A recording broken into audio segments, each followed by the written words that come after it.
my channel, and in this episode, I'm going to be taking you through my journey to Togo from Benin Republic.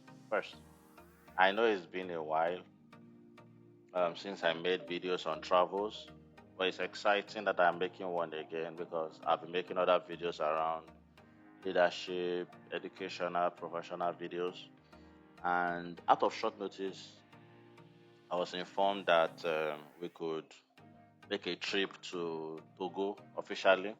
So allow me explain why you are getting this view from the side of the vehicle. I couldn't sit in front. It was short notice. I couldn't plan it properly, but I'm sure my story will make you understand everything around what you are saying. This is transitioning from Togo. This is transitioning from Benin to Togo. Very, very interesting and smooth ride.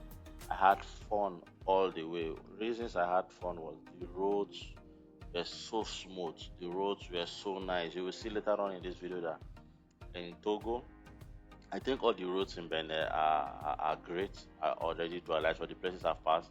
I don't have any comment about the road. For Togo, the only places I saw roads that were not already dualized because they were under construction. You will see the videos. It was not like they parked the vehicles, they were the roads were being dualized. And these roads from Benin to Togo and inside Togo were not, were mostly, were not single lanes. They were not single lanes. So it was easy for the vehicles to maneuver, to drive safely, and the entire journey took about 6 hours. I don't know if that is the standard time, but because it's an official car, the driver could not go beyond 60, 80 kilometer per hour, at most 100. So it took us some pretty long time to get back. It was farther because, and also people were stopping to buy stuff when we were coming back. But going, probably the 6 hours coming was the same, if not more. But I'm not really sure what the duration should be if you run at 120 kilometers per hour. But in all, it's a very interesting place to visit with your family. You will enjoy the serenity, you will enjoy the people. The people are very welcoming. Nobody is trying to outsmart you, nobody is trying to pickpocket you, nobody is trying to maneuver you, nobody is trying to humiliate you. Everybody is trying to understand you, even though you don't speak French. You see people running to call somebody. It has happened even where I stay. How much more throughout this journey? You see people running, say, I don't speak French, I speak English. Anglais, somebody will run in to go and call somebody that speaks French just to help you communicate. It's so exciting. It shows that there is still faith in humanity. And I've come to find out that the Anglophone countries are more louder than the Francophone countries. I think we blow our trumpet so loud that we are heard all over the world. Infrastructure wise, otherwise, we don't really have anything to show for it. But you see, these Anglophone countries, guys really have high standard. These guys really stick to their guns, and they are making making lots of changes. The law enforcement agents are doing their jobs professionally day and night. Every sector of the economy is doing their jobs professionally. Nobody is looking up to you for bribe. Nobody is expecting any kind of favor from everybody. Just sees it as their job, and everybody is doing it keenly. Everybody is grateful for it, and they could have good infrastructures. I mentioned the roads. Their light is 24 hours. It's not just in the cities, even in the creeks, in the villages. They have constant light, and it's amazing how the government can be so thoughtful of people even in and around the entire country having lights in these areas. That it shows how much they value lives. They are in this country. Lives is so much value, and they don't take it for granted. In fact, there's a lot to gist you about these two countries, but their cultures are similar. Their goals, their economies are similar. So the life expectancy rate in these regions are high. I don't know how they determine this, but the life expectancy rate is high. There is peace of mind. There is no pressure, and things are working. Things are working. Environment is clean. The people are clean. The cars are clean. There is very low carbon emission because these guys have adopted um, electric vehicles, electric bikes. The government had made it tax free. question is, what else? For me, I call it, I see it already as a Western world, because it's not a third world country, because the difference uh, is maybe, I don't know what really makes a country a first world country. I think once you have policies in place, you have institutions in place that are working, you have infrastructure. Infrastructure should be invariably related to the needs of the citizens. The citizens in these regions are in just a few millions. So not everybody needs train. Not every city needs train, or or what other kind of infrastructure do you want to talk about? But many of us here use bikes, and it's very efficient and sufficient. In fact, people don't even like driving their cars because it's not needed. You don't really go far, and then the farthest place you can go with a bike here is tops 20 to 30 minutes tops. So um, the life expectancy rate is very high, and the environment is friendly. It's not choked, it's not traffic prone, it's not densely populated. Even areas that they call densely populated are not densely populated when you compare to every other place. And these guys have factories, they are building things. They love, if I tell you the truth, they love homemade things. They love made in Benin, they love made in Togo. I tell you, you can, if you want to give it a try, ask somebody that brings, for instance, a, a soft drink, a branded soft drink, and brings it, and then somebody that brings baoba to the office. It's a fruit they use to make, or mango fruit they make. You see, everybody will be buying that mango fruit, that baoba, and nobody will buy that branded soft drink, even though it is known globally. They like their homemade things, they promote it, they they ensure it, they are not shy about it, they do it proudly. That they wear their clothes, they wear a lot of their Ankara, they wear it a lot with pride. And you see their women on a Monday, somebody will wear Ankara to the office. On a Monday or any good day, you see their women wear Ankara, tie wrapper, they tie wrapper till this age and time, 2020, they tie wrapper boldly, and they walk into the banks, they go for their normal thing. For me, it's exciting. It just helps us. These people maintain their African roots. They are true African. It's in these regions you know you are truly an African. Trust me. It's in these regions you know you are truly an African, because they value their culture and traditions to the core. It has not been eroded. They don't just try to copy everything from the French or that. They still try to proclaim what their roots are, what their beliefs are, and it's exciting for me. It's working for them. You can mention what they don't have, and it can be debatable. You can see industries, you can see the road, you can see the road. Hardly would you find a single lane road. They are either double lane or way more than that. You see construction going on, and you keep asking yourself, how are these guys doing it? They are very focused. And to bless them, on the other side, as you can see of this part you are seeing, the other end is the Atlantic Ocean.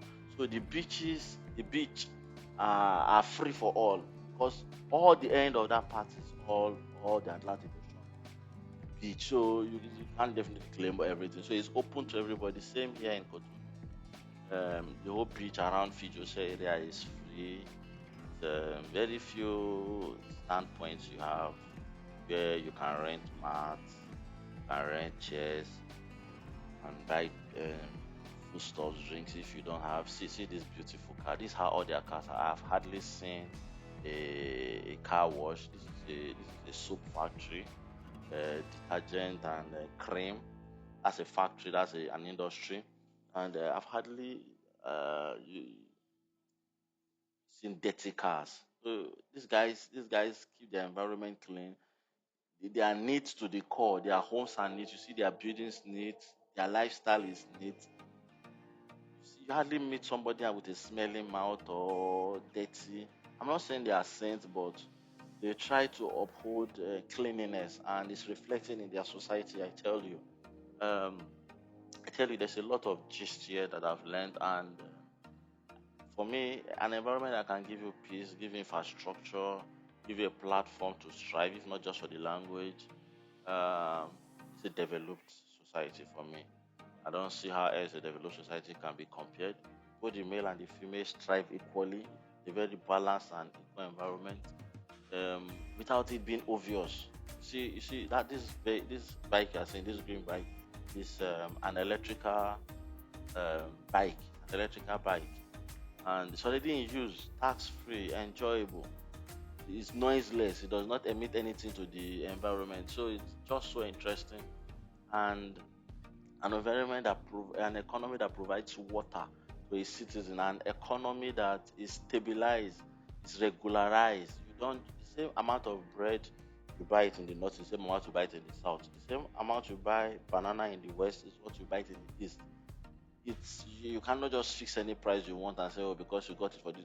It's standardized. So if you go to the market this month with this amount, it's certain that when you go to the market next month that same amount, you will get the same things you bought for the same price.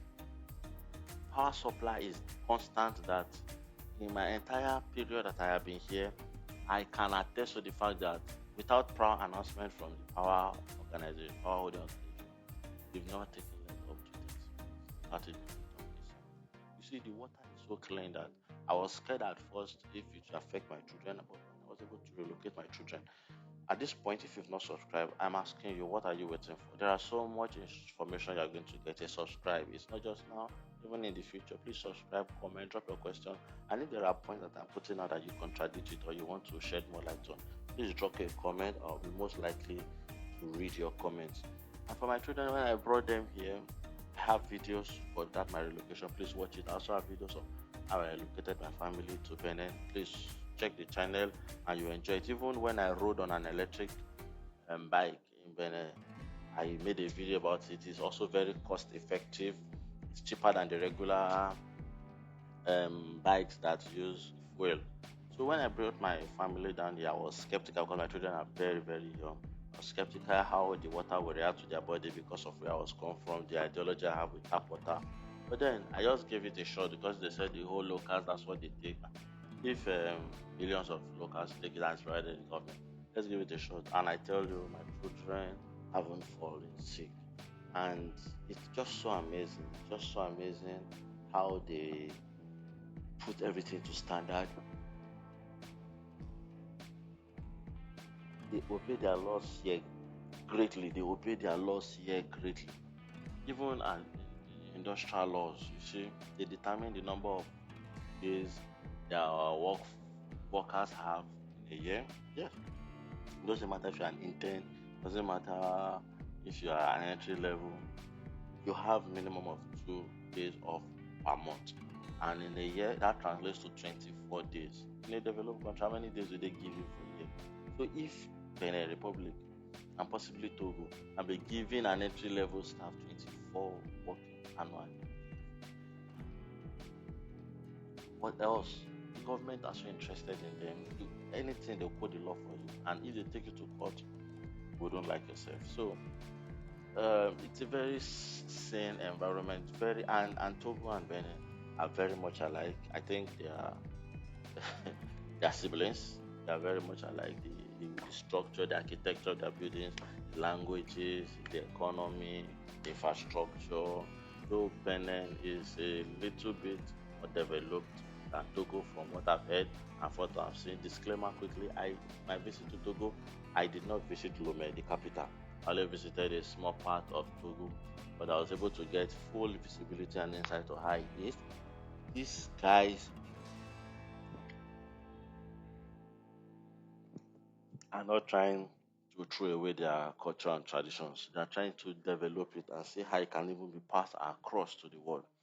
And you don't really hear them say we want to migrate and travel out of Togo or travel out of Benin. I want to relocate to France. That's not the case. They don't just stand up one money aimlessly without having a plan, without having what to go and do. The only time you hear people say they're migrating out of Benin or migrating out of Togo and going to France, which is logical, colonial master, It's only when they have offers there, and they are really, really sought after because the talents are scarce. You don't just see somebody without a job say, because he has been without a job for years. They find a way to make ends meet, and people don't just become destitute and become menace to the society, start perpetrating evil vices. No, these guys put in the work. You see women, men riding bike, trying to go back and forth, make ends meet. So it's a very interesting place, and it offers peace of mind. See how well vastly spaced the houses are. There's natural fresh air. You can walk. There's no unhealthy competition.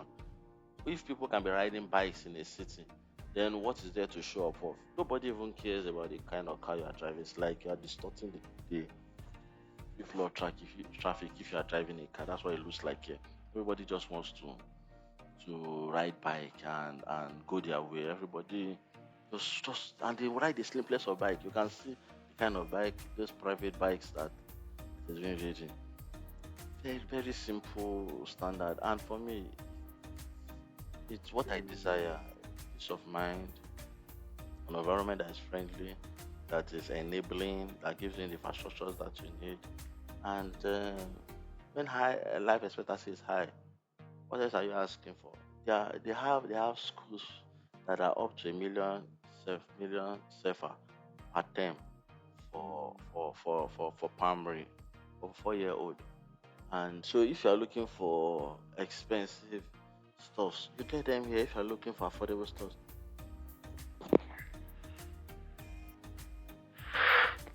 you get them all here. And there's dignity in labor, as he said, and they put this into. This is us returning back to Benin. It was an interesting trip. I, in a way, modeled the videos so that it will be interesting to everyone. You pick the areas where you can identify and the areas that are new to you. You'll be seeing various checkpoints. You'll be seeing various um, law enforcement stop point, and also the border area where we had to get down from the vehicle. Vehicle had to go through. We had to all individually walk through the border, check, get our passport checked, and certify that we are entering into the country.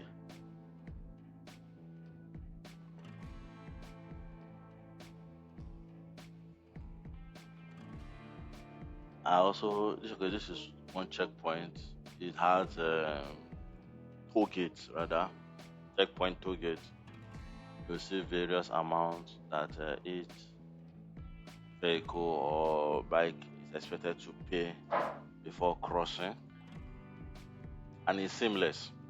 It's seamless if you're not carrying contraband and you're on the right path. You have no worries with the law enforcement agent because they are just there to do their job to guide you. They're not there to make money out of you, to make you. They're not there to frustrate you.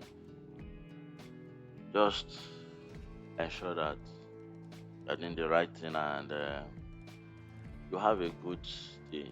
And if you love adventure, you love tourism, then Togo is a great place to visit. Benin is also a great place to visit. There are lots of attractive places to go, serene environment to experience, and in all, in Togo, things are um, when it comes to pricing, it's almost like Benin, but a little lesser, cheaper. But food stuff, because they love farming a lot, they are extensive, advanced farmers. I'll look for the correct name. Commercial farmers. They hardly import foodstuff, so their foodstuffs are cheap. Chicken, yam, plantain, vegetables. They are so awesome. I wish I could give a video about some of their homegrown items. Like I mentioned, they cherish anything homegrown. They invest in it greatly. They patronize it greatly. They promote it greatly. They talk about it greatly. In fact, homemade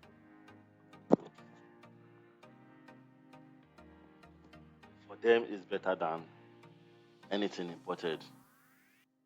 So they try to be distinct in the things they do. If not for the language, you would think they colonized themselves. But the language just makes you understand that with the region they are in West Africa, bordered around by Anglophone countries, makes you understand their difference and they maintain this distinctly.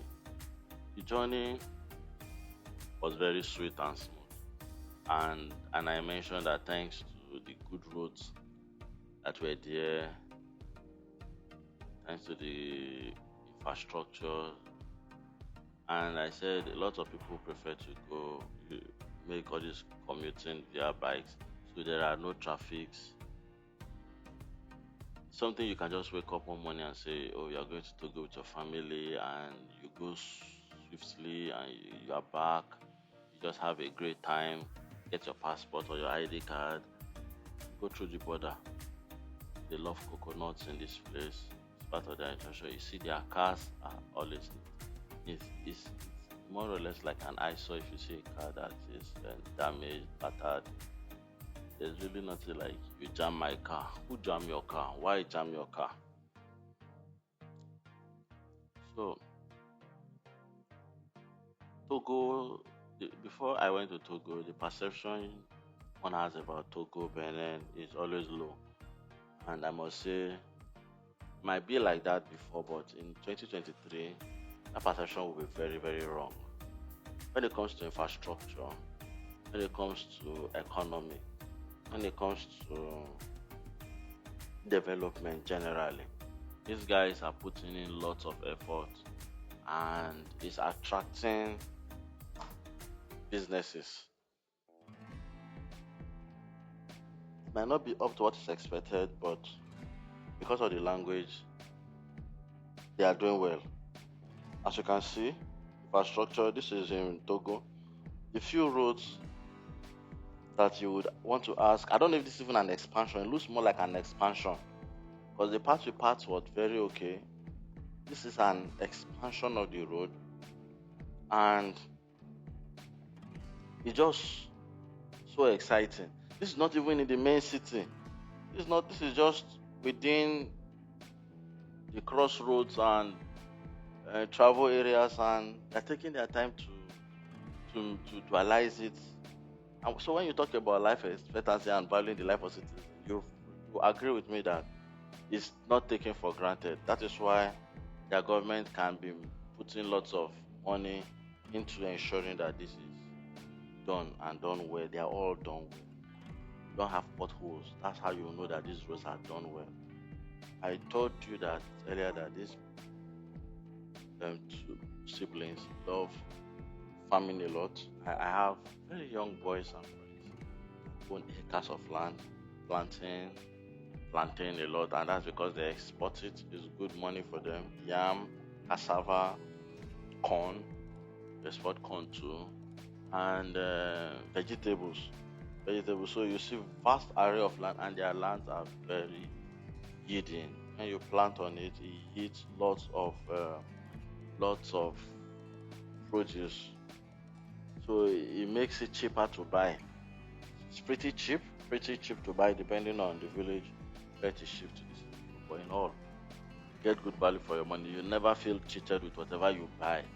Benin and Togo. I'm telling you the truth. You never feel cheated because you will still see value for your money. Once again, my friend, if you haven't subscribed to the channel, what are you waiting for? Please subscribe, turn on your notification bell, and honestly, I want to hear from you. Have you traveled this path before? Share your story. Corroborate what I have spoken. Are they correct?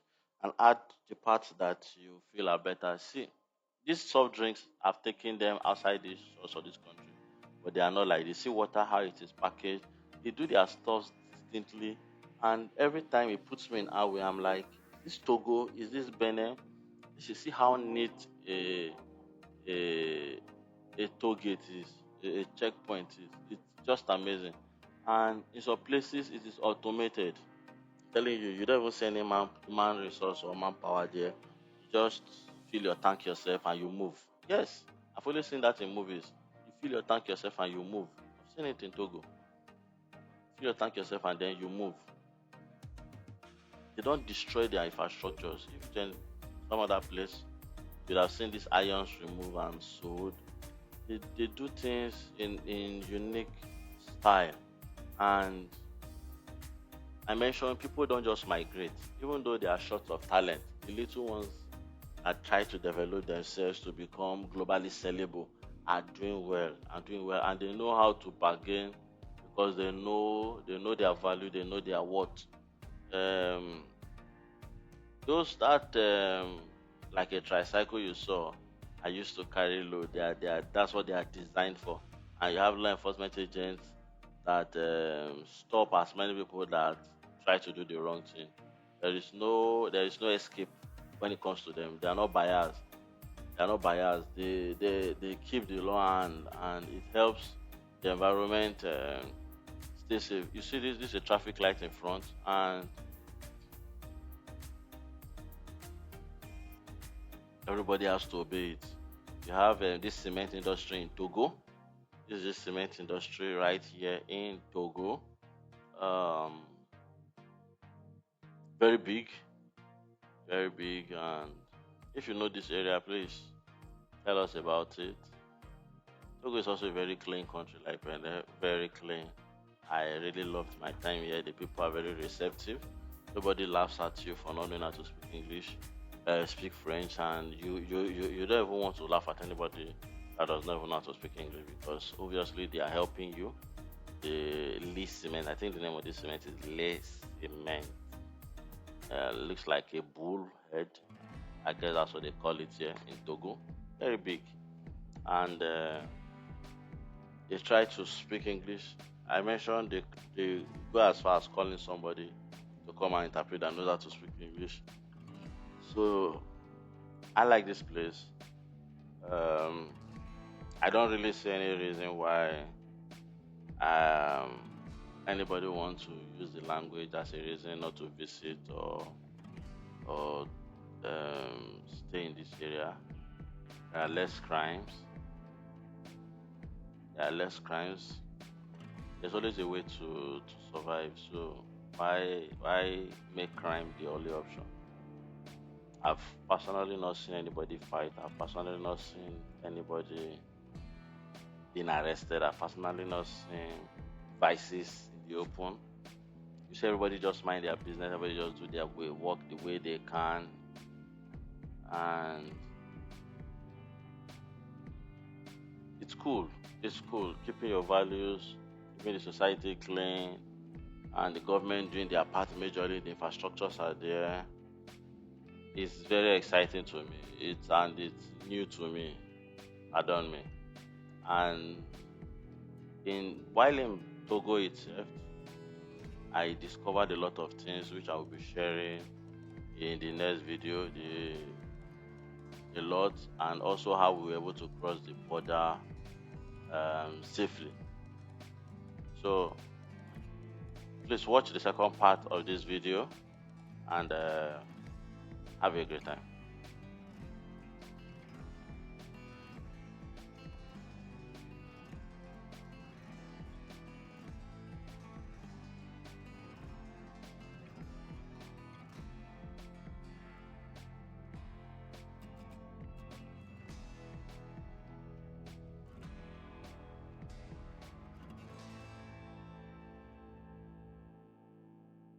So far, so good. I want to say thank you for subscribing, and I'm moving on to tell you about my experience crossing the border.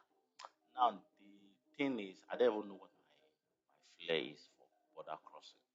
Maybe because I've never really, before now, I've never really had opportunity to leave my country, my home country. So whenever I'm at the border crossing, it always has this sensational feeling for me, like I'm sure living one soil to another soil. So yeah, if it has a name apart from adventure, I like to know it. Somebody that has flair for border crossing, whether by land, whether by sea, whether by air. I just always want to see new places, visit new places, leave my comfort zone or leave my area and go see what's happening in another part of the world. I don't even mind going to another planet. Let's see what's going there. That's why and we are humans, and that's why we are alive. So this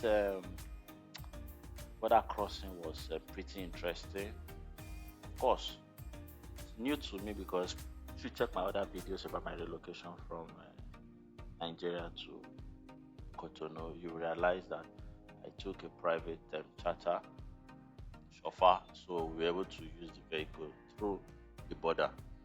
Then they did their paper stamp, and then another vehicle took me into state. Same with whenever I'm going back. I go back frequently back to my home country. So, but in this case, because it was a bus, um, they had all of us get down, and we all had to walk. We all had to walk a long distance. Yeah, but the work did not eliminate the fact that we needed to stamp our passports needful. So it was not free for all. It was strict, very strict, and I loved the experience. The bus went through to the other side to wait for us. It was amazing. There were spots for one to urinate if there was a need. Pay a little token. It was clean for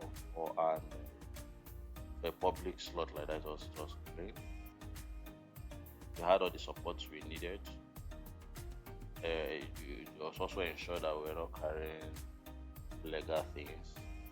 So see, lots of people were just having fun. It was also exercising because we had traveled for over 4 to 5 hours. I just love anything for that. Um, so it's restricted to take video of sensitive areas in this place. So I just took non-sensitive areas, video non-sensitive areas. But if you're looking to go to Togo from Benin, you would definitely have to cross through this place. So if this video is leading you to go experience this adventure, remember that you first saw this border at this channel, and that's why we ask you to subscribe for many more. Um, yeah, that's one of the restrooms. Very cool, very neat to use. Persons bought water to cross because it was roughly about a 10 to 15 minutes walk through. 15 minutes, you meet the law enforcement agents at the entrance, also at the exit point. The exit point was leading to somewhere like a market. All kinds of vehicles were stopped to check here. You see all these other bigger trucks. They were all stopped before crossing the border. They also ensured that they had all the requisite clearance for the pass. It's not business as usual. Everything has to be done by the books. Of course, because it's a border, you will get ready change, whatever currency you want to change, are made available to you to change at any point in time. So note this: if you don't want to walk that walk of life, then you have to use a private car that will go in, and everybody will be checked accordingly. The car too. But if you are using a commercial bus, then you have to get down and walk through. Either way, you have to be verified and cleared to go in, exit, as the case may be. But it was a very smooth process. There was no hanky panky because nobody was carrying contraband, and everybody obeyed the the law enforcement agents at the point. They spoke English. Those that needed to be conversed with in English spoke English, and predominantly French was spoken as you would expect. So yeah, that it for the border crossing, in and out. The same experience both in India as Cotonou. We are crossing back to Cotonou. It was our coming back to Cotonou. So it's the same experience both in and out. Um, yeah, in our coming back, some guys dropped to work. I was saying, okay, since you guys have dropped, and some of us sit, but we had to also be cleared again before we could go out. Then this is us out of the border and our way back. We also met another toll gate checkpoint. Needed to pay the fine. These are all ways the government generates internally generated revenue is maintaining these roads. Of course, you agree that they are doing a great job. The roads are really, really well maintained, and it helped me enjoy my ride to and fro the entire process. So, I hope you enjoyed this video. It gives you a perspective where you are traveling around this place to know where you are, what to expect,